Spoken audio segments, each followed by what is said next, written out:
Now it's recording. There you go. I'm here. Okay. So, gee, I think I'm ready to come back to the slides.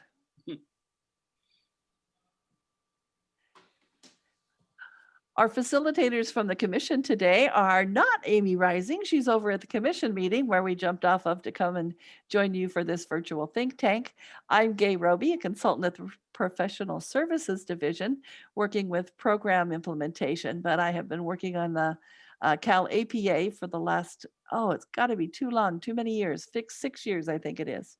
And we're also joined by 2 additional consultants from the performance assessment development part of our CTC group, Zoltan Zarda and James Webb, even though James wasn't saying hi.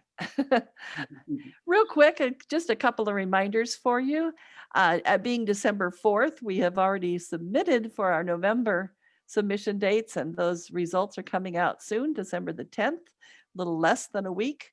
And then you have 2 submissions in December, mid-December, for January 7th results coming back to you. But the one that we think is going to be a big one is December the 31st, when all of our special non-consequential candidates will be submitting, and those results will come back January the 27th. We have a couple of virtual think tanks set up through March, and then leaving some leeway. Haven't yet set our topics or our facilitators for the last of our think tanks. So just remember, from here on out, they are the last Friday of the month, and they all take place at 1 p.m.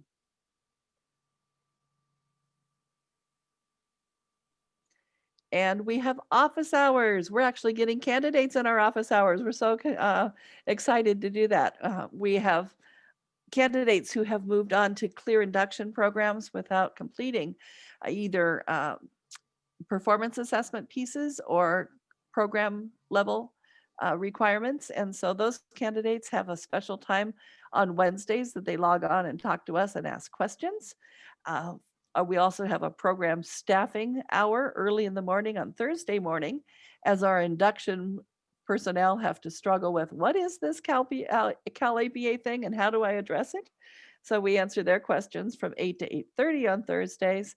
And then the one that's always been around is the one for our preliminary ASC programs, and that's Thursdays from 11 to 11:30. And then finally, remember, we are online. We are recording today because we want to make sure that these are available for folks who are otherwise engaged during this hour, but value the information. So we have a commission YouTube channel, which is the larger umbrella piece, but we also have a performance assessment piece that has its own group of video supports. And so you'll want to log on to that bit.ly, because it's a much shorter list of things that you want to have it done. So with that, I want to introduce our virtual Think Tank 3.3 facilitators from the field. These are wonderful folks from California State University, East Bay. They're presenting on the realities of growing equity leaders in today's world. So I'd like to lend the mic over to Mari Gray, who's going to introduce her team. Thank you. Hello, everyone, and welcome to today's virtual think tank. And thank you to the Commission for inviting us to share with them today. I'd like to introduce my colleagues who will be talking with me or presenting with me. Peg Winkleman, Evie Grock, G. Reyes, and Ardella Daly. And I'm Mari Gray.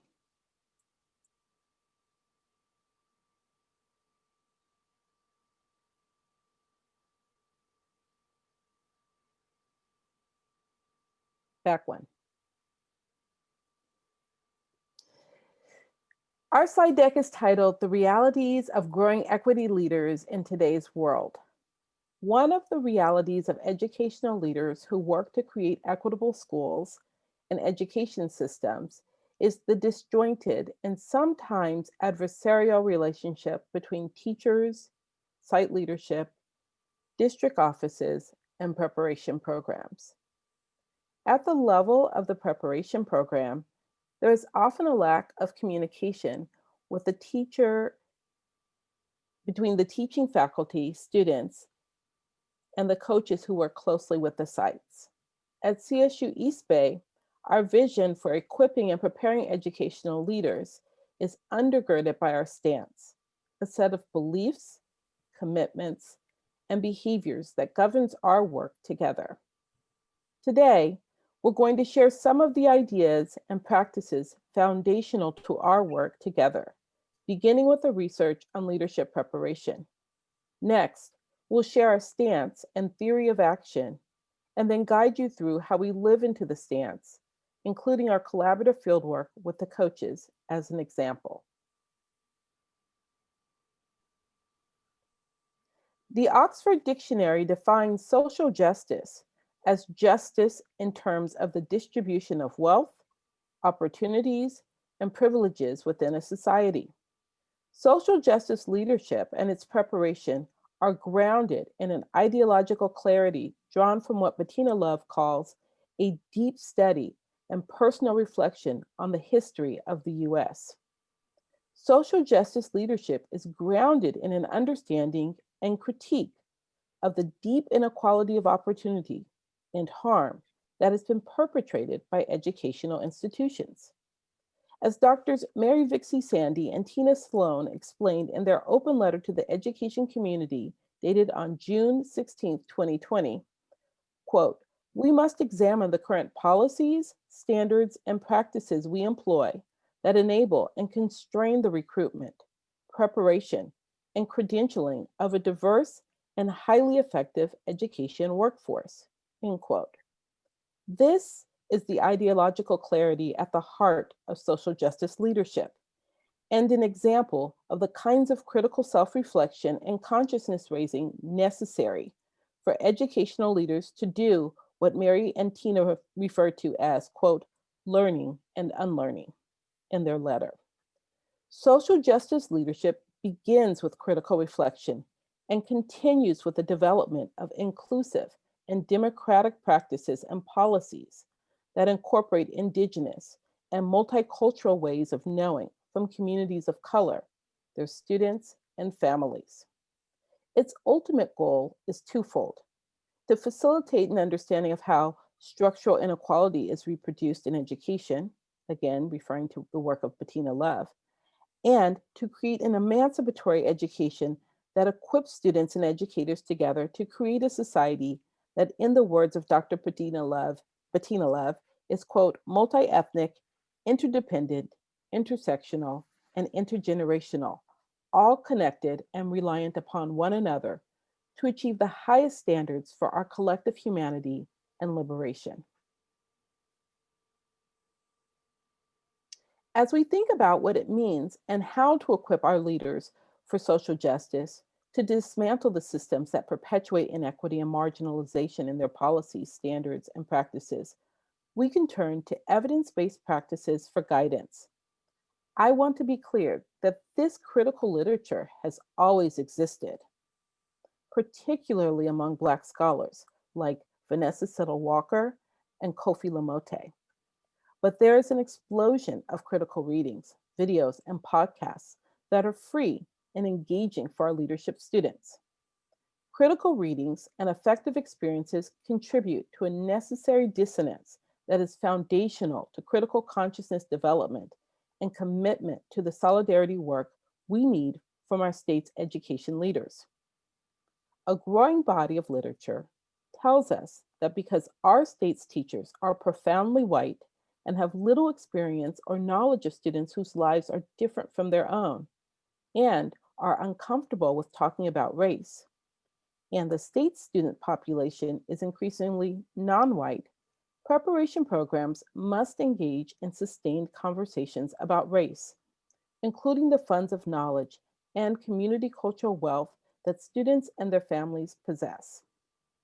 Practices like youth participatory action research and community relationship building help pre-service leaders recognize the wealth of experience, knowledge, and resources available within the community they serve, and outlining specific steps for structural change in fieldwork activities, for example, can help them reimagine a more democratic and equitable school. I've shared a lot of theory with you, but I want to focus your gaze on these four authors and their work. Many of you know Capper and Theo Harris's work on critical consciousness development, which is the foundation of any preparation program committed to social justice. They admonish programs to facilitate the development of practical skills focused on social justice and not just theory. You'll hear more about this later, but our fieldwork is one of the ways our students apply and practice the theory they learn in class. The literature shows that many program graduates don't feel like they have the skills they need to do the work of social justice. And so, in the absence of being well equipped, they rely on the culture around them, one that is fundamentally unjust and maintains the status quo. I really like Noni Mendoza-Reese's work, which focuses on 3 levels of leadership preparation: personal, institutional, and pedagogical.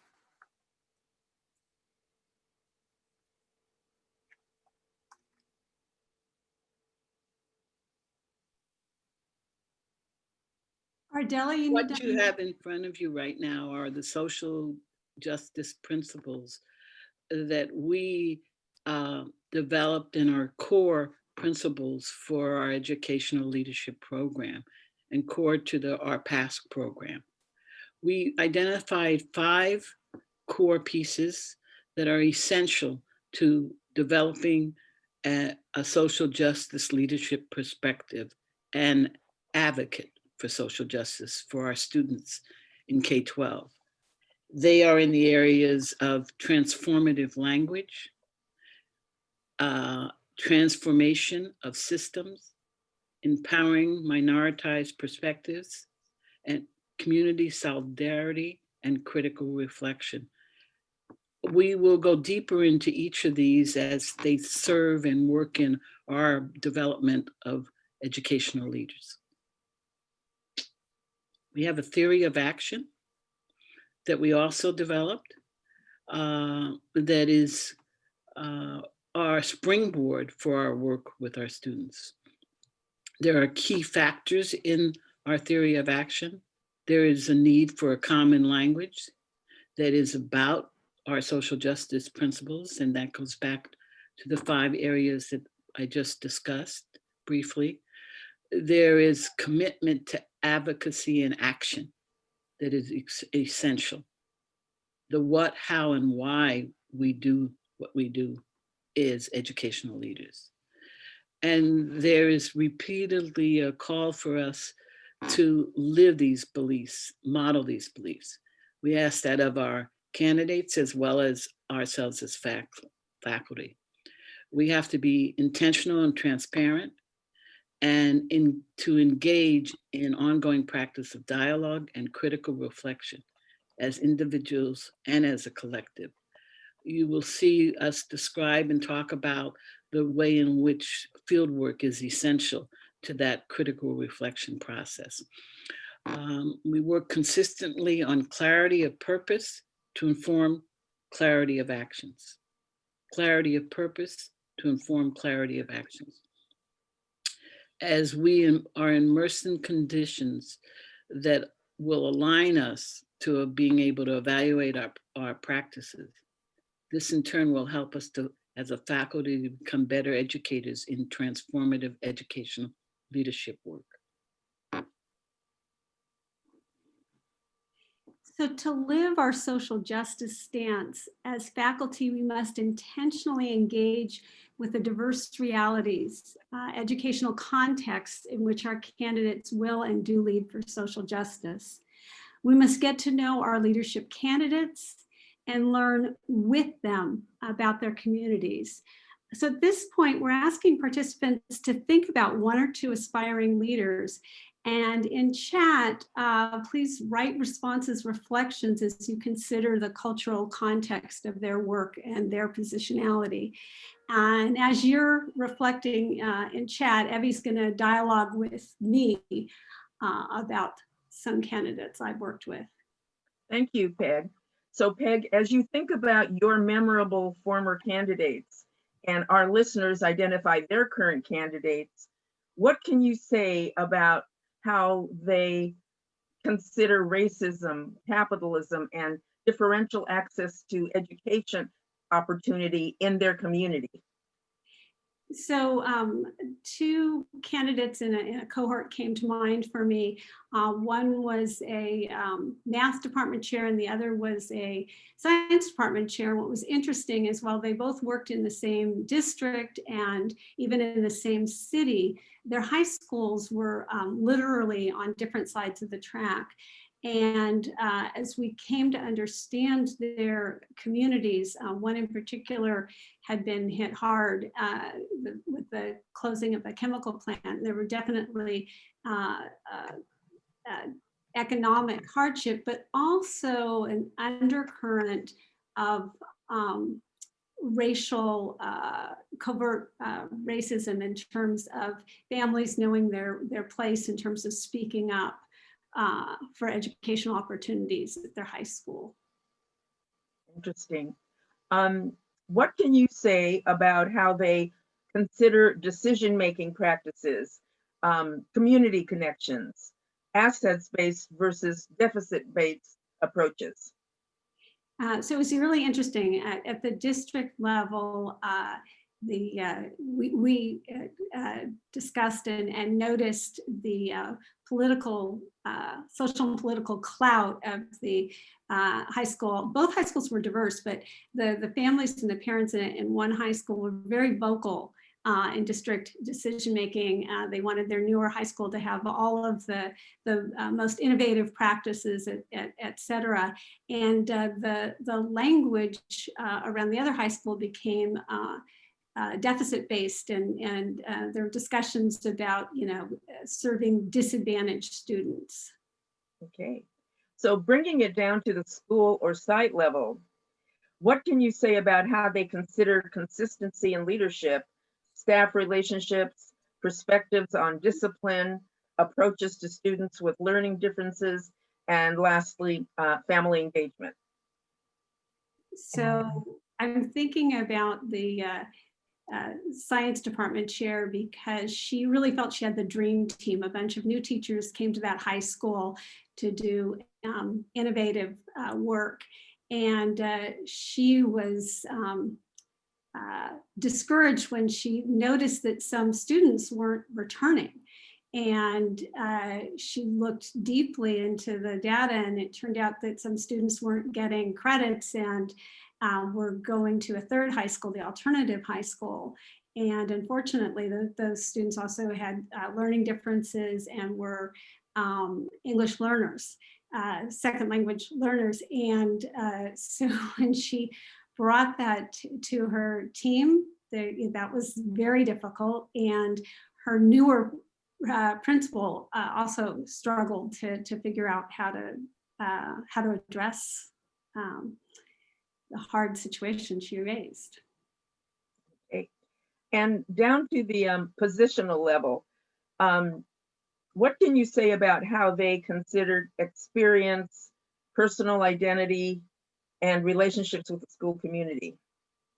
So it's interesting. I think about the math department chair and his position. He was actually a graduate of that high school where he was, and he did some deep personal reflections when he noticed that the math department had been complicit in consistently passing football players. Football was a big deal at their high school, and he recognized some of his own thinking about for male students of color, like this is their way out.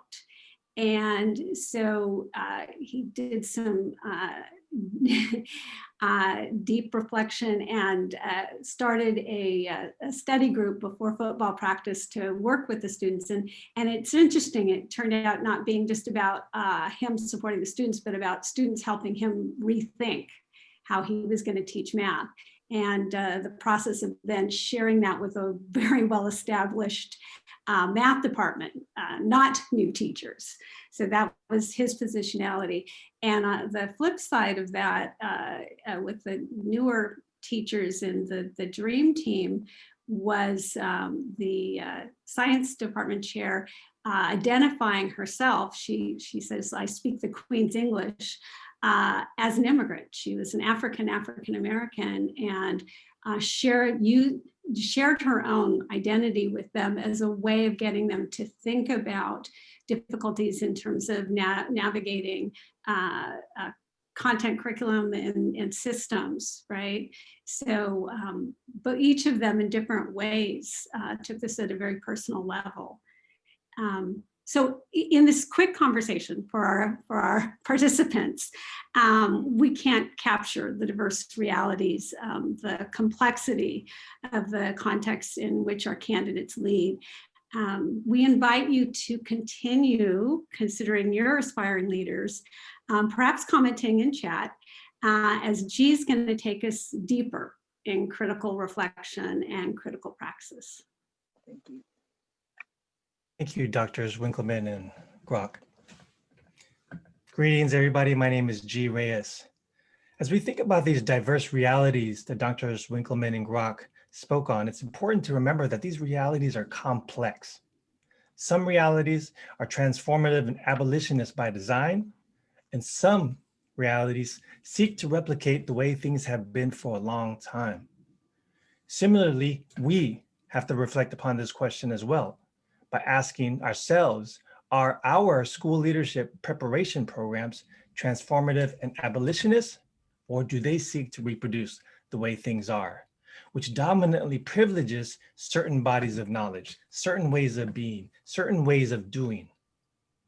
In Tupac Shakur's poem, The Rose That Grew from Concrete, he spoke about something beautiful, that it can still emerge out of conditions where nothing is supposed to live, let alone thrive. While such an idea of resilience is beautiful and important to recognize, our intention as program leaders is not to cultivate roses that grow from concrete. Our intention is to break the concrete and cultivate the soil underneath. And so as we at East Bay think about what does it mean to nurture abolitionist leaders, we have to think about what does it mean to nurture anything. As we think about that question, we have to be intentional and mindful about the environmental conditions where the thing that we're trying to nurture is existing, is growing, is thriving, is in a process of becoming. For us, in abolitionist school leader preparation, that means we must pay attention to the structural design, as well as both the cultural and pedagogical conditions. Earlier, you heard Dr. Daly spoke about our core principles, and those core principles are at the heart of our design. They guide not only what we do, but how we do things. They remind us why we do things in the first place, and what is it that we're trying to transform, and what is it that we're trying to abolish. As we think about that, then our program design starts to emerge. And here you can see the course offerings for our fall semester for our preliminary administrative services credential candidates. In the spring, the courses are listed there. Throughout this process, we're also supporting our candidates with their California Administrative Performance Assessments, or their Cal APAs.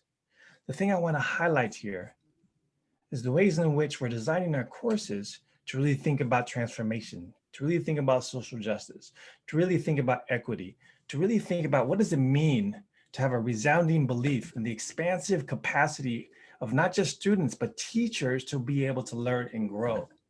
What does that mean for critical professional learning? Similarly, our candidates have to work towards something, and we realize this as we support them in their growth. So at the end of our program, there's a culminating summit for every student in our educational leadership department. Our preliminary administrative services credential students in particular will present some of their work, specifically from their Cal APAs, to a group of their peers. And our endeavor is not to stop at the end of the program. Our endeavor is to keep manifesting our vision as a department by equipping our students to be able to have the capacity to engage in active listening, to confront their own complicity, to leverage their privilege and institutional resources, to analyze systems that perpetuate oppression, and not just analyze them, to also work in solidarity with communities to disrupt historic inequalities and inequities that in order to lead towards educational transformation. So let's hone in then on these conditions. This is the macro structure of our preliminary administrative services credential program. When we think about what does it look like within the cultural and pedagogical conditions of the classroom, I want to invite you into one of my classes. This is a first semester, first year course for doctoral students. And here, this particular student in this course, on this first day of their classes ever in our program, they wrote 4 words that actually capture the essence of not just the class, but our program in general. And so as we think about this, what's important is to remind ourselves about what Baldwin was talking about when he was writing to his nephew. And James Baldwin had said, "For this is your home, my friend. Do not be driven from it. Great men have done great things here and will again. And we can make America what America must become."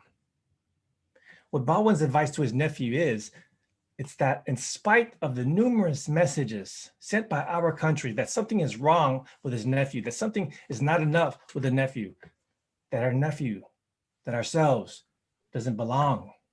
What's important that we need to remind ourselves is that we do belong. And in order for us to assert that belongingness and reassert our humanity, we have to participate in making America what America must become. And as leaders in our program, what we then have to do is ask this question: how can we cultivate the critical capacity and sensibilities for our candidates to walk away from our program and ask the necessary questions to push our schools to become what they must become? And this is not easy. Of course, we have to teach technical things in our programs, but we don't want just our students to walk away from our programs learning the technical. It's important to focus also on what leads towards cultural change. We cannot use technical solutions to solve cultural and adaptive problems. So at the heart of what we're trying to do at East Bay is really ground our work in Paulo Freire's conception of critical praxis, which I won't go into here. We already know this. But what I do want to highlight is Freire was talking about praxis as both a pedagogy of liberation as well as a pedagogy of rehumanization. So as we think about this, what's important for us is to really hone in, especially on the role of critical reflection in this work. What does it mean to make sense out of our own processes of becoming and how the world has influenced why we're here in the first place and how do we get here? So let's zoom in a bit more. I want to focus in on the work of field work. And I want to do that in such a way where we're opening up, what does it mean to reframe field work? What does it mean to not just engage students in a process of getting technical experiences within their own work context? Because reframing doesn't happen in isolation. It's accompanied by the critical praxis cycle that we looked at earlier. And as part of this nuanced process, reframing must also involve a process of problematizing situations, asking the question, why are things what they are in the first place? And how did that help to create me to be where I'm at today? How then, from that analysis, do we visibilize insights? How do we name the oppressions that we've been normalized to be able to accept? And from these analyses, then reframing can be possible. And what's important is the potential of reframing to invoke liberation, because through reframing, we can lead towards radical imagination, which is not imagination for imagination's sake. It's imagination with the attempt of making change for the better. And so as we think about that, we have to ask these questions. Using the California Administrator Performance Expectations, or the CAPES, as a guide within our program, what high leverage real world experiences can support the ongoing journey to cultivate transformative, and abolitionist leaders.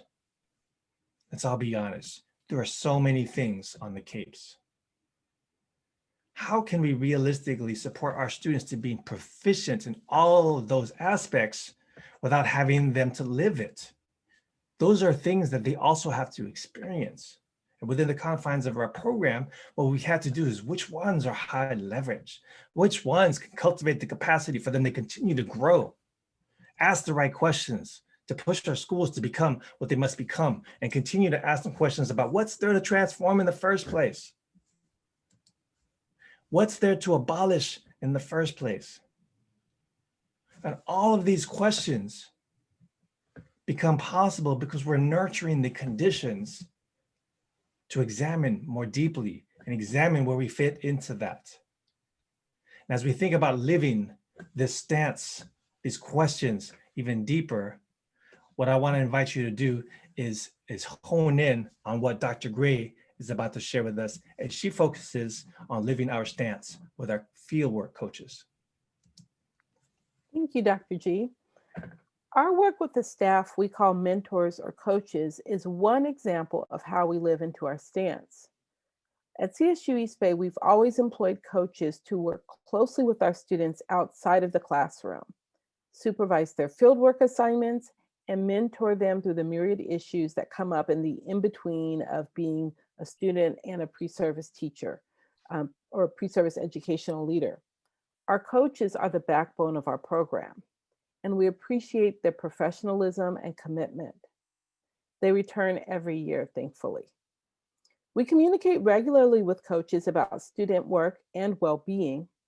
And Coach Evie, who you've met today, and she also closes out our discussion, says, quote, "You have me for life," to her students. And she has enduring relationships with candidates well into their leadership careers. This summer, we began a deeper work with our coaches to intentionally build a different kind of relationship with them because we value their work and expertise, and to live more fully into our stance. Our collaboration is transforming a hierarchical system into a flattened relationship. Principle 2 of our stance. It empowers the voices of coaches and secondary faculty who have often been silenced or minoritized in the academy, which is our principle 4. Our principle 3. And it's building community solidarity between the faculty, the coaches, and students. Our third principle. And finally, we live into principle 4 by deepening our principle 5 by deepening our critical reflection. This summer, we invited 2 of our coaches who communicated interest to co-construct the fieldwork that all of our candidates in PASS complete. And so Evie was one of the coaches. Over the course of our work together, we aligned the fieldwork with the CAPES, and then we talked about what was important for our candidates to know and do. And part of what we really emphasized was the importance of reflection. It helped me in this conversation with the coaches to see how invested they are in the success of the candidates, but I'll tell you what they said about how our collaboration is affecting them later. We met regularly throughout the year for professional development, or we meet regularly. So we have 4 meetings a year. This year we meet, we'll meet 4 times. So we met once in the summer and then 3 times during the school year. And our first meeting, each meeting focuses on the candidates, their fieldwork, and the Cal APA. In August, which was our first meeting during the school year, we examined the new fieldwork, which we collaborated on with our coaches, and the response was that they really loved it. It was exactly what they wanted our students to be able to know and do, and it was completely aligned to the standards for the profession. We met in November, just a few weeks ago, which is our second meeting, to discuss the new roles the coaches have in supporting the candidates as thought partners who coach students in the implementation of the community of practice for cycle 2. That's really important because we have to think about what is the role of the faculty member, what is the role of the coach, and so we wanted to clarify that with our coaches. The coaches shared their wins with and concerns about candidates. They reflected on how meaningful the fieldwork has been for the candidates, and they made suggestions for revising the fieldwork rubric. So all of this is happening in a meeting. To further clarify their new role as thought partners, we walked them through a CTC exemplar video for cycle 2. And we asked them to consider what their role might be in preparing candidates for meetings with their community of practice. During the reflection and feedback sessions after we had this meeting, and after 2 meetings, the coaches said they felt included, they were excited, and they had greater clarity about the Cal APA and what their role was in it. And in turn, we felt appreciated for their acknowledgement of our efforts to truly live into our stance. I'm going to turn to my colleague, Evie, who's going to take us home. Thank you, Mari. These 2 questions are very meaningful to me, and I hope they are to you as you leave this little conference and presentation. Here is our most powerful signature question for our candidates and for ourselves when we have an experience that we complete and we want to learn from it. How have your learning and beliefs about leadership for equity and social justice been shaped by this discussion? Some form of this question is linked to every single experience of the CAPES that our candidates have. And by answering this question thoughtfully, mindfully, and with empathy, we find the learning that we are seeking. And one for the road to focus our pursuit. How does clarity of purpose influence clarity design and clarity of action? Something to think about, to chew on. So we want to thank you for engaging your thinking with ours, and let us go forward in empathy to do our work.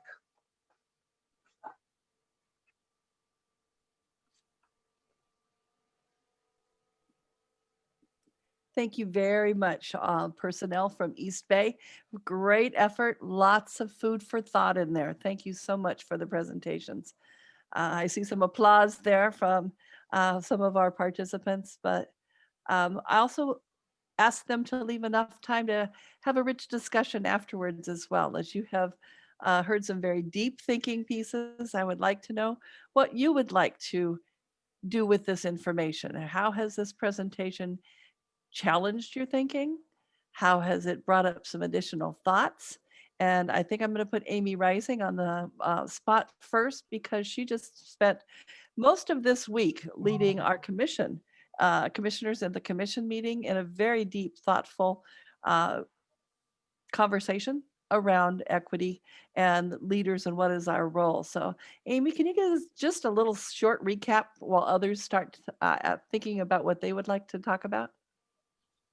Sure. So I think, hi, first of all, everyone, great presentation. Thank you so much for taking time to present this information.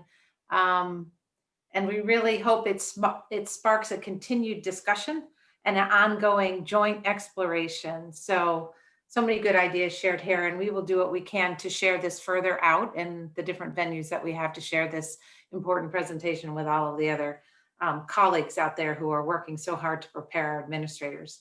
And just a bit on this week. So the Commission on Teacher Credentialing is busy at the end of this very interesting year of 2020, reopening its reflection on its strategic plan, which includes vision and mission, a set of values, and a set of goals. And really coming back to what is the purpose of a commission and how do we lead? And of course, in the stakeholder survey data that we gathered and have been exploring together with the Commission this week, one of the key running themes through every question that we asked on that survey always came back to issues of diversity, equity, and inclusion. And so I can assure you that your work is so important and will help us guide work across the state on diversity, equity, and inclusion. And I really do hope that all of you at East Bay will join us in those conversations, because right now it really is front and center for the commissioners. So much here in your presentation, again, so powerful. And I really appreciate that you shared it. And I think that's all I would say. I would love to hear and want to make sure we have time for our other administrative colleagues out there who have joined us today to have a chance to talk with you directly about what they heard from you and how it impacts their thinking and their programs as they also strive to provide diversity, equity, and inclusion in their programs. So again, thank you to all of you. Great presentation. So we would invite any of you to unmute yourself to share your thoughts to their presentations or ask questions of any of the presenters.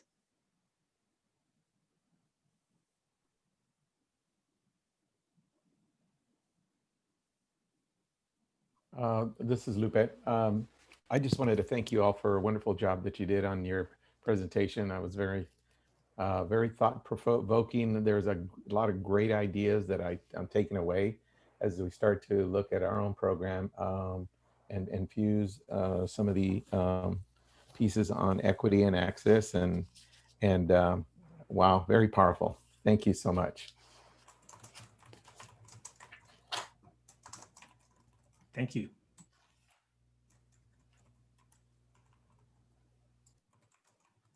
Thank you, Lupe. Can you remind us, because I know we met you just recently at Capilla, what university you work at, or where you work? Yes, I'm with Brandman University. Okay. I again would echo just an excellent presentation. I know that at one of these webinars at the beginning, people had shared the books and sources that they're using.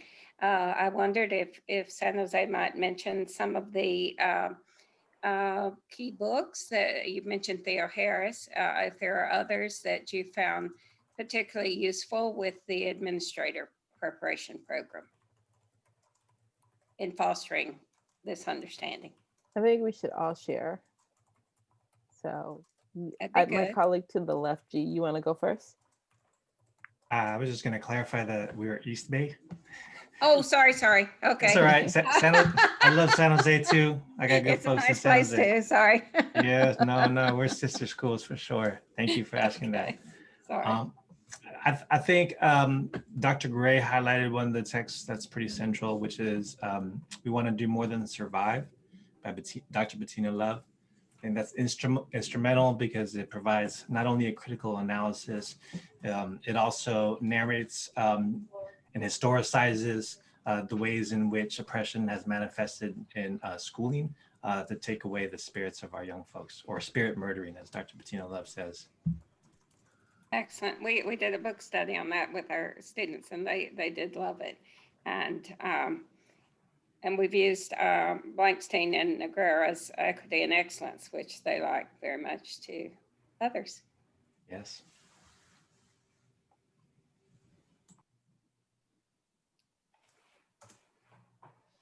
I'm literally pulling up my syllabus, so if someone wants to go ahead, because it's not a book. Like first semester, I'm not a book person. Second semester, I'm a book person. So I'm going to look and see which things I think are really powerful.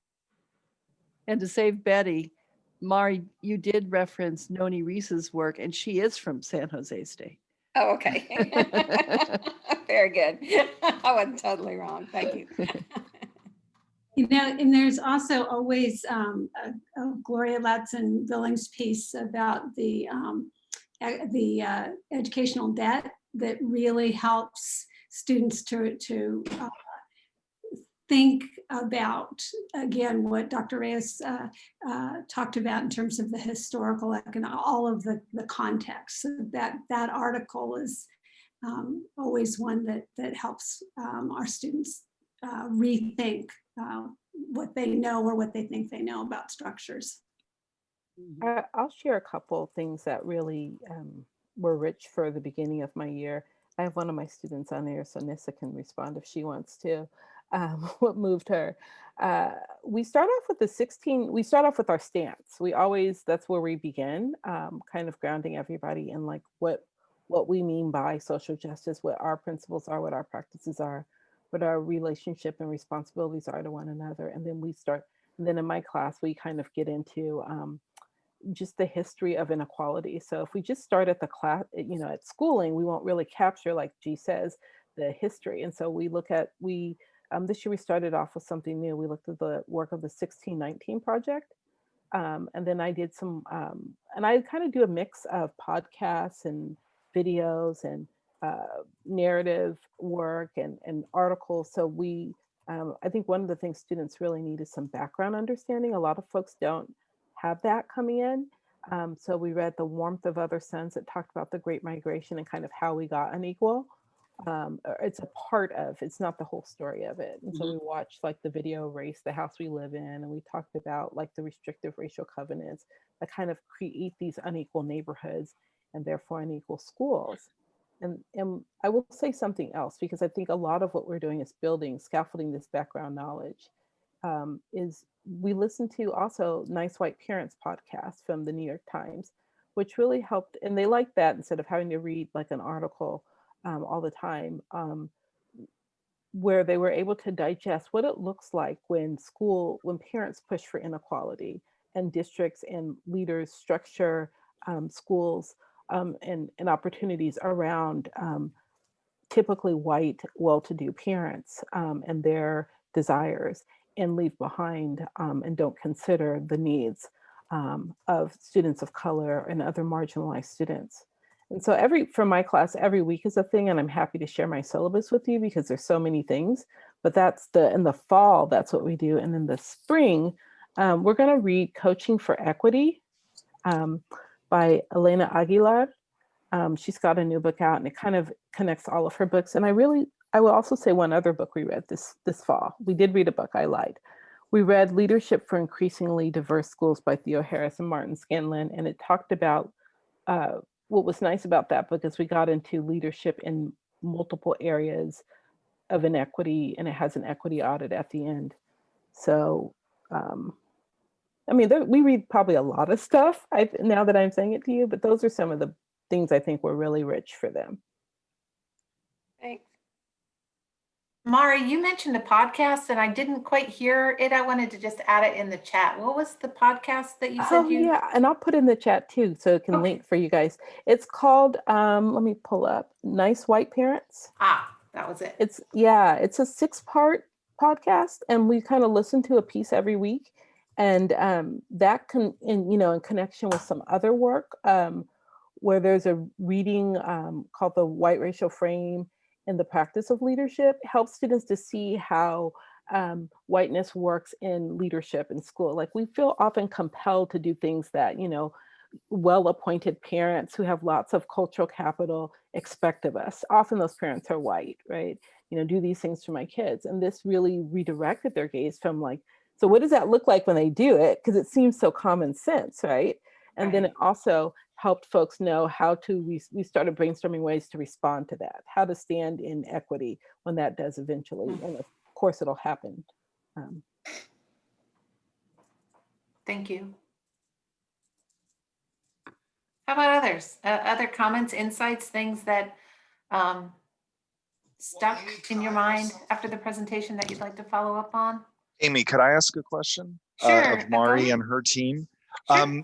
Yeah, great resources, and I really enjoyed what you provided. I'm wondering, as a gay man and as somebody who does work for the commission and very unique sets of standards, and especially for my own 2 children who attend public school, what do you do with regard for LGBTQ plus individuals, especially as emerging educators tend to encounter issues with transgender students and the laws that have recently changed in protecting the rights of students who do not identify with their biological sex at birth, and explore the ways that they express themselves. So I was just curious if you could share some resources you might have for your team there at Cal State East Bay. You want me to answer? Mm-hmm. Oh, okay. One of the things, well, we spent a whole, that was a theme of one of our weeks. Every week has a different theme. So in Leadership for Increasingly Diverse Schools, there is a whole section on the LGBTQ community. And so I have a flipped classroom. So they read the book, and then we do kind of a deep dive into what are the applications to the leadership practices in our own lives. So we talked about pronouns. We talked about broad continuum of like gender and gender identity and also sexuality. But then what was nice is we had a panel. And so I had a panel of a mixture of people. So one was our program graduate who came, and we talked, I can drop the slide, I can take a picture of the slide of the questions I asked, but we do cover it. I mean, it's not just covered because it's not just one time. So once we talk about pronouns, we kind of continue to use pronouns, right? Like appropriate pronouns so that we're not misgendering folks. And then it's integrated. So it's not just like this is the theme of the week, but it's integrated in the way that we talk and ask questions about the work, right? Because we have students who are in our classroom who are queer, who are LGBT, who are gay, who are have lots of different kinds of identities along the sexual spectrum. And so we want to make sure our educators have the language to talk about it, because a lot of times they don't even, especially heterosexual folks don't necessarily know how to talk about the LGBT community. We also have an opportunity to talk with the LGBTQ community about what educational leaders need to know. That was like one of the sessions that we had talked about. And then also we feature the work of LGBTQ scholars like Bettina Love. She's a Black queer woman. And our ongoing work this year around abolition integrates the idea of Black feminist and Black queer scholars. So it's not just like we're always kind of considering multiple and intersectional identities in our work. Thank you. I really appreciate that. Anyone else?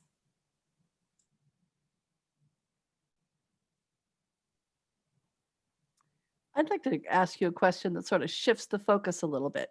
You've been spending most of your hour on talking about candidates because you really are equipping candidates to move forward. But it was very apparent from your presentation, you as an entity, as CSU East Bay, you've done some deep thinking, some clarifications, some bonding, some really stepping out there to say, this is who we are. So as you get in different lecturers or possible faculty members, how do you indoctrinate them into your belief system to help them understand what you stand for, to bring them forward as equity leaders as well? It's a good question.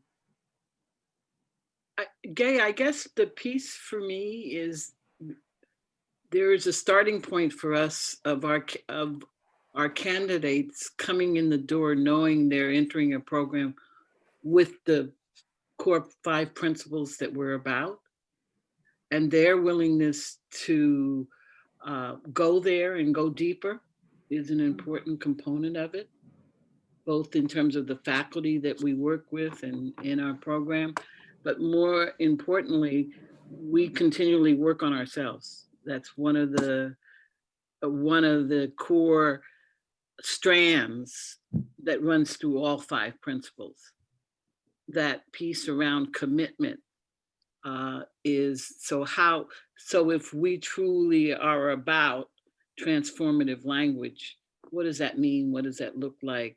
How do we engage our candidates and students in that dialogue and keep pushing to go deeper? That's probably our biggest message. We've got to go deeper to be able to go deeper with them. And we continually keep learning about that, to say the least. Yeah, great answer. I do like that. Vanessa, you have put a couple of very deep comments into our chat. So if East Bay folks haven't read the chat, you might want to do that. But Vanessa, I also wanted you to get the opportunity to unmute yourself and make some comments publicly if you would like to. And if you want to remain shy, you can too. Hi, I'm not shy. Nice to meet you. I didn't plan on speaking at all. I'm a student currently in the program, and a lot of these wonderful professors have helped me in my journey. So I was just providing feedback when the questions were posed to just give a student perspective on just how important all of this is, and how we are weaving it into our growth as educators as we're continuing our journey to become administrators, and how what we're learning we then take back and influence no matter where we are in our current journey, if we are still in the classroom or in different positions, how we start that groundwork now, and then we continue it as we move through the program. But they've planted the seed in us, and then we go plant it out in our different districts and schools. So that was just me adding in how I'm applying and just giving feedback on some of the readings, and just discussing how the different mediums that we interact with and that we access just add such a richness to the program. It's not just the standard textbook, whether it's our discussion boards, which gets really involved, our small group discussions, our podcast, the videos, our infographics, and we're being challenged in other ways when we're presenting our assignments as well in our projects. It's not your standard project that you're used to, even the stuff that we submit to our state, we're being challenged to be transformative and innovative with that. So that's all. Thank you very much. I appreciate those additional comments. We're coming up on the top of the hour. Last 45 seconds. Anyone else have something they would like to add? If not, I would. Oh, I hear a voice. Mari's indicated in the chat that she's going to share documents with Gay to get out to folks. Oh, great. Thank you, Mari. Thanks. And again, this will be posted on our YouTube. Our bit.ly link takes you to the YouTube subscription, and we'd love to have you share this with other folks that you might find would benefit as well. So thank you very much for attending today. We appreciate each and every one of you. And for the rest of the year, we'll see you on the last Friday of every month at 1 p.m. for different topics. Thank you, East Bay. Thank you all for attending. Yeah, I just want to add my thanks as well. Thank you. You're wonderful colleagues to work with. I'm looking forward to a bold, new, inspiring year. 2020, we need to put that to bed. We need to move on. And we really look forward to your guidance and support, East Bay, as we move forward at the commission and in our work together to really be inspiring and support diversity, equity, inclusion, and all that you talked about today. So great work, and looking forward to continuing our discussions and working with you. Thank you. Thank you. Be well, everybody. Yeah. Be well. Thank you, everybody. Good night.